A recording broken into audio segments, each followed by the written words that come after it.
సంపూర్ణేష్ బాబు ఈ పేరు వింటే చాలా సినీ అభిమానుల ముఖాల్లో నవ్వులు పూస్తాయి. అయితే సంపు ఇప్పటివరకు ఇచ్చిన అన్ని ఇంటర్వ్యూలు అబద్ధమేనట. ఇటీవల ఇచ్చిన ఓ ఇంటర్వ్యూలో సంపు కొన్ని ఆసక్తికరమైన విషయాలు తెలిపాడు.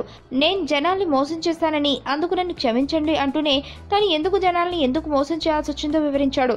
కారణం ఏదైనా సంపు అసలు కథ తెలిస్తే మనకి తెలియకుండానే సంపుని క్షమించేస్తాం. మరి ఇంతకీ సంపు చేసిన మోసం ఏంటి? తాను ఒక ఎన్ఆర్ఐనని, విదేశాల్లో బాగా సంపాదించి ఇక్కడికి వచ్చి సినిమాలు తీస్తున్నానంటూ గతంలో ఓ ఇంటర్వ్యూలో చెప్పానని, అయితే అదంతా అబద్ధమని, తనను క్షమించాలని బర్నింగ్ స్టార్ సంపూర్ణేష్ బాబు అన్నాడు. తన అసలు పేరు నరసింహాచారి అని, సినిమాల్లోకి రాకముందు ఓ బంగారు దుకాణంలో పనిచేసేవాడని చెప్పాడు. ఇప్పటికీ తాను సిద్దిపేటలోనే ఉంటానని, సినిమా షూటింగ్ ఉన్న సమయంలో హైదరాబాద్కు వస్తుంటానని చెప్పాడు.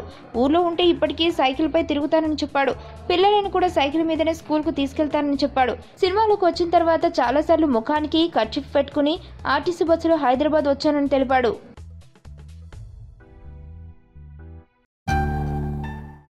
నా పేరు ధనుష్ రిషి. అందరూ ముద్దుగా దరి అని పిలుస్తుంటారు. దేవుడికి నా పైన ఉన్న క్లారిటీ, నా బ్యాడ్ లక్ ఉన్న గ్రావిటీ నాకు చిన్నప్పుడే అర్థమైంది.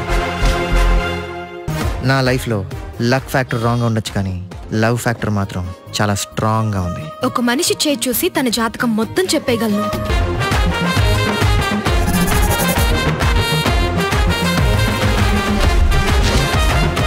Coming soon.